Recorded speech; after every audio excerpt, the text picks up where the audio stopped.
A news conference is being held as Britain publishes a parliamentary report on Russian meddling that was finished in March 2019. This is not true. It had already been through the processes.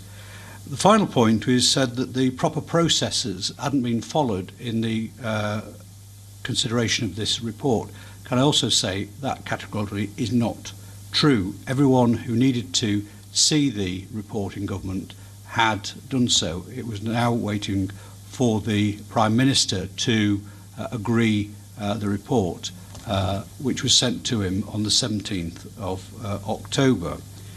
The Prime Minister finally provided confirmation the day after the election, having taken a record time in doing so. However, the report can only be laid by the committee, so we had to wait 7 months for the committee to be constituted, again a record period of time. The committee met last week to agree unanimously the report would be published before the House rose for the summer recess, and I'm pleased the report has therefore finally been published today, 9 months after it was completed. There has been some attempt to discredit the report by suggesting that the 9-month delay means that the report is now stale and out of date. You'll see very clearly yourselves today this is not the case. The delay by the Prime Minister inevitably fueled a great deal of speculation as to why and what the report might say, in particular around the EU referendum. That is why Stuart and I thought it was important to talk about the report, to tell you the key findings and to address the speculation that has taken place over the last 9 months. Can I now hand over to Stuart? Thank you, Kevin. Let me start by saying that the UK is one of Russia's top Western intelligence targets. We know that Russia targets the UK, and not just to steal secrets or research. It suits Russia if there is disunity in the West. It weaponises information. Russia's intelligence services are disproportionately large and powerful, and they can act with little constraint. And the fusion between state, business and serious and organised crime in Russia gives them further weight and leverage. Russia poses an all-encompassing security threat, which is fuelled by paranoia about the West and a desire to be seen as a resurgent great power. It carries out malicious cyber activity in order to assert itself aggressively, for example, by attempting to interfere in other countries' elections and by pre-positioning itself on other countries' critical national infrastructure, and this is an immediate threat to national security, which is why we were concerned during our inquiry to find out there is no clear coordination of the numerous organisations across the UK intelligence community who are working on this issue, and that there is a bizarrely complicated wiring diagram of responsibilities amongst ministers for no good reason. We need a simpler chain of command. We've seen that the government is now taking an assertive approach when it comes to identifying and laying blame on the perpetrators of cyber attacks, and we do welcome this. The UK should encourage other countries to adopt a similar approach to naming and shaming. We should also be working with our allies to develop an international doctrine on the use of offensive cyber. Kevin. Russia promotes disinformation and attempts to influence overseas, whether that's through social media, hack and leak, or using its state-owned traditional media has been widely reported. The UK is clearly a target and must equip itself to counter such effort. Our paper-based voting and counting system makes actual interference with the mechanism difficult.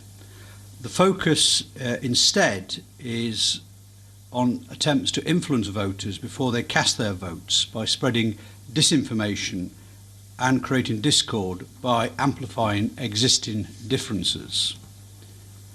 So the question is who is protecting the British public from interference in our democratic process?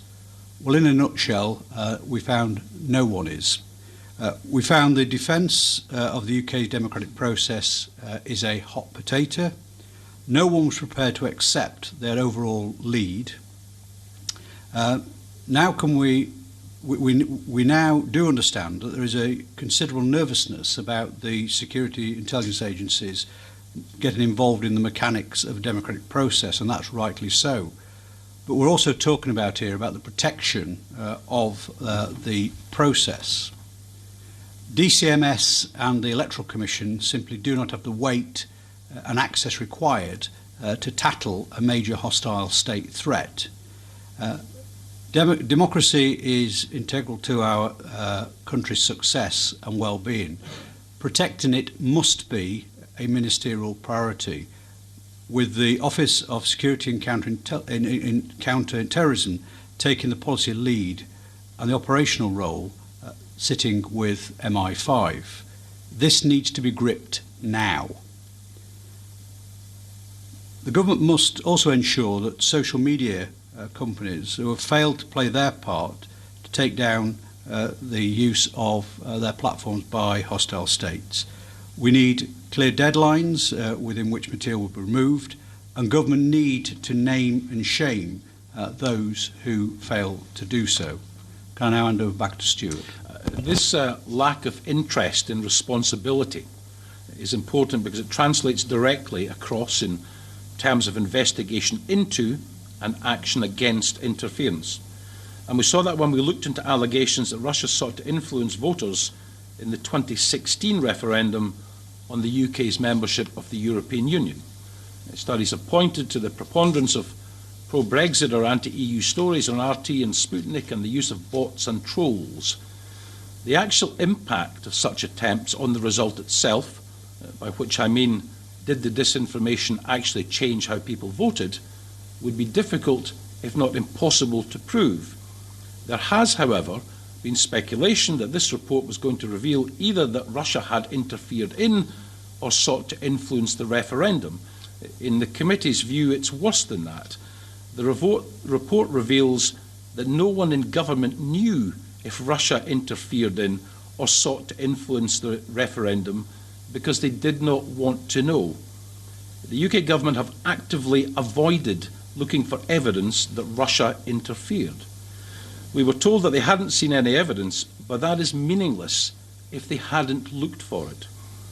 The committee found it astonishing that no one in government had sought beforehand to protect the referendum from such attempts or investigated afterwards what attempts to influence it there may have been. The government, the UK government, should have recognised the threat back in 2014 in relation to the Scottish referendum, but it didn't. It didn't understand the threat until after the hack and leak operation against the Democratic National Committee in the United States. And because it was too slow to recognise the threat, it didn't take action to protect the UK in 2016. One would have thought that once the existence of that threat had been understood, seeing what had happened in the US, that someone here would have wanted to understand the extent and nature of the threat to the UK, and we wanted to see the post-referendum assessment. But there isn't one. There has been no assessment of Russian interference in the EU referendum, and this goes back to nobody wanting to touch this issue with a 10-foot pole.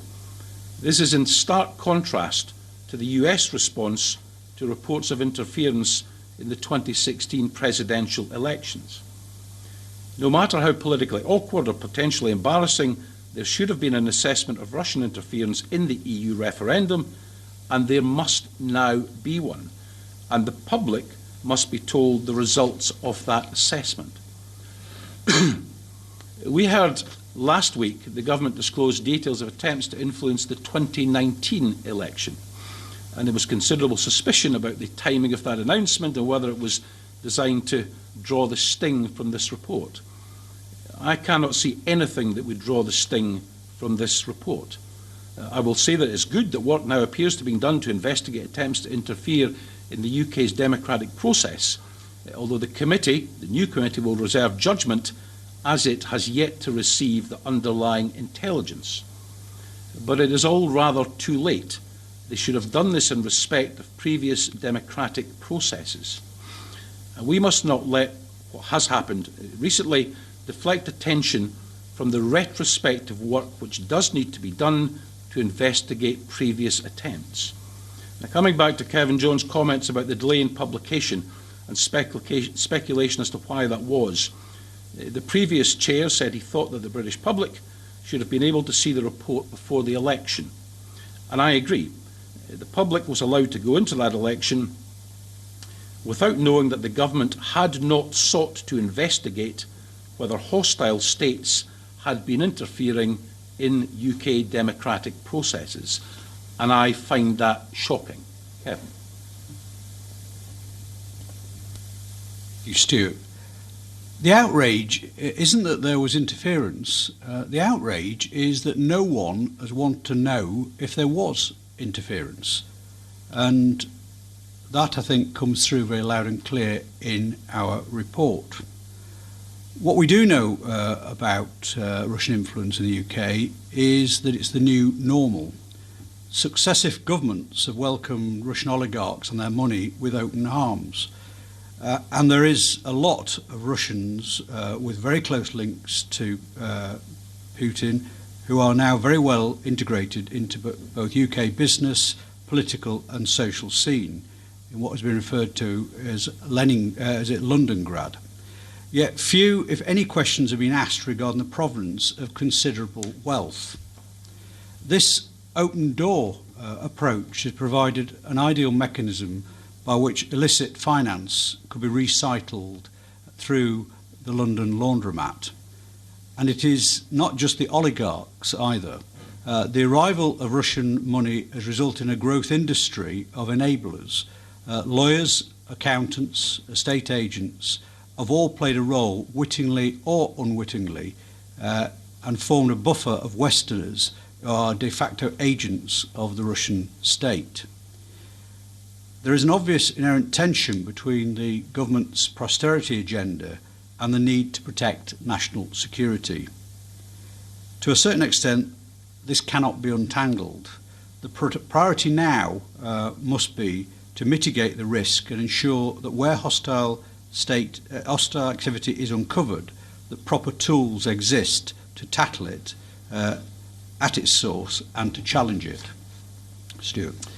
It is notable, for example, that a number of members of the House of Lords have business interests linked to Russia or work directly for major Russian companies linked to the Russian state. These relationships should be carefully scrutinised, given the potential for the Russian state to exploit them. There must be complete transparency about any links with Russian businesses at every level of politics. And we do not have that in respect of the House of Lords at present. Now, that is all I'm going to say about what's in the published report. There is, of course, a classified annex, but we cannot reveal details in that report without revealing information which could be harmful to the UK.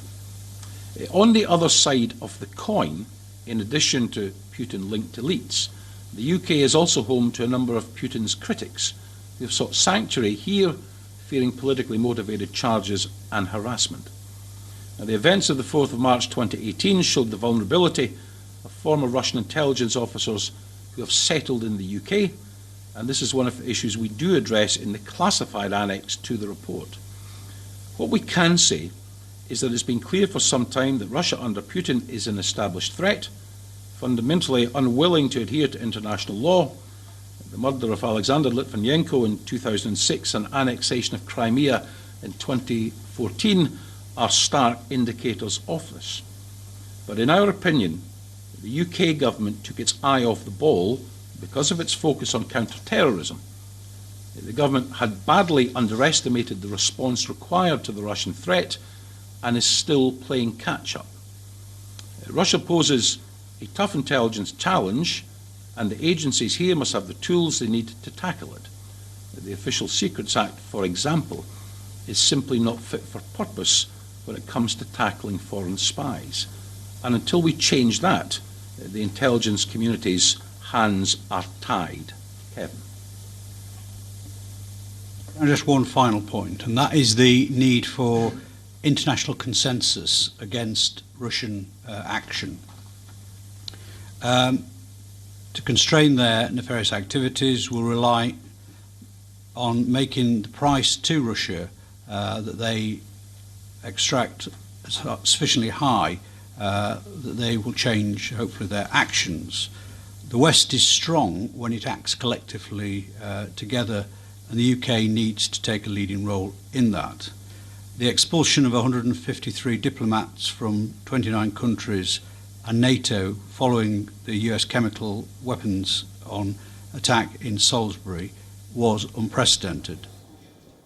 All right, that was a briefing by UK spy chiefs who have accused Russia of meddling in UK's democratic process, saying that there were signs that Russia meddled in the 2019 elections in the UK, also meddled in the referendum.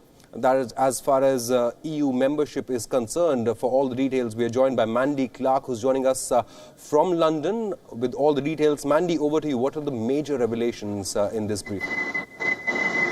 Well, the most interesting thing I have to say about that report was absolutely its tone and its unwillingness to unblinkered approach about how much the UK government absolutely failed the British people in protecting them against foreign interference. They refer to as hostile interference. They directly say that they were aware, but they were unwilling to look at it, especially after what happened during the 2016 election in the US. It was quite clear that there was great interest in disinformation by the Russian state. The UK knew it and turned a blind eye. It was an unscathing attack on the British Parliament for doing absolutely nothing to protect democracy. They specifically looked, of course, at that Brexit referendum, the amount of disinformation that was put out at the time, the Scottish referendum that was 2 years prior to that, and they said they had 2 years warning that the Russian state had an interest in meddling in British politics. Again, they did nothing. And then, of course, the 2019 election, that was the one that Boris Johnson just won in December. They believe there was also Russian interference. So this was a remarkable attack on the failings of the British government. And it'll be very interesting how they react to this report. Absolutely. You know, if I heard that briefing correctly, one of the statements was that the attack by Russia is obviously serious. But what's more serious is that there was no effort made by UK authorities to probe and prevent any such attack, which they may have expected after allegations of Russian interference in US elections as well. Exactly that. It was saying that they did nothing, they knew about it, and that was the bit that the authors of the report found the most astounding, that they were aware of the threat, but just chose not to look into it. Perhaps there was some people in the British public that wanted the interference because they wanted the way the referendum to go ahead. They are alarmed at that lack of action and that ultimately Britain was standing still when a hostile state was working within its borders. Absolutely. I've got the read here of, their briefing, and it also says that Russia still considers Britain as a hostile state and continues to influence UK's internal politics. Also, does this now put into question marks about Boris Johnson's election as the Prime Minister of the UK? Does it also put a question mark on the Brexit vote?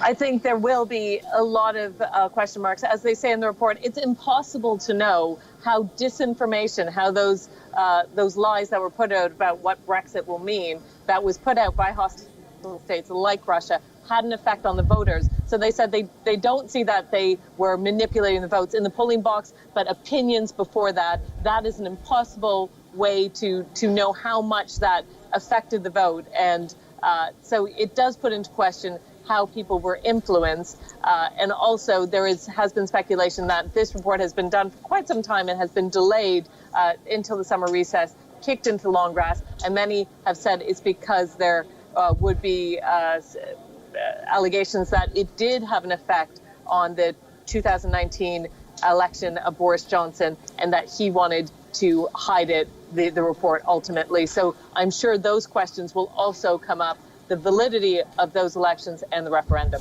Absolutely. For our viewers, let me just read out a quick paragraph from this UK government report. It says, the security threat posed by Russia is difficult for the West to manage, as in our view, and that of many others, it appears fundamentally nihilistic. Russia seems to see foreign policy as a zero-sum game. Any actions it can take which damage the West are fundamentally good for Russia. That was Mandy Clark getting us all the details. It's a tell-all press conference by UK spy chiefs. Massive allegations against the UK authorities saying that, no steps were taken to prevent such an interference by Russia in UK's domestic affairs. Mandy, one final question, if you're still with us. These allegations have come at a time when there were also question marks put over the Boris Johnson government that it deliberately did not release this report for some time in order to shield Boris Johnson. What are your views on that? It's hard to know that there's great speculation on why the delay. There doesn't seem to be any valid reason for it. So that will be those questions that will come up. It does seem like it was kicked into long grass. Normally, the summer recess is a time when people are just less involved in politics. So it seemed like a good time to essentially bury the story. That will be the line of inquiry. Many journalists and also opposition politicians will question why the delay. There doesn't seem there to have been a need. As soon as this report was done, it should have been published. Absolutely. Mandy Clark getting us all the details. Thank you so much for joining us from London as UK spy chiefs accuse their own government of not taking enough actions to prevent Russia from interfering in UK's domestic affairs, including the 2019 election when Boris Johnson was elected Prime Minister, and the Brexit vote as well.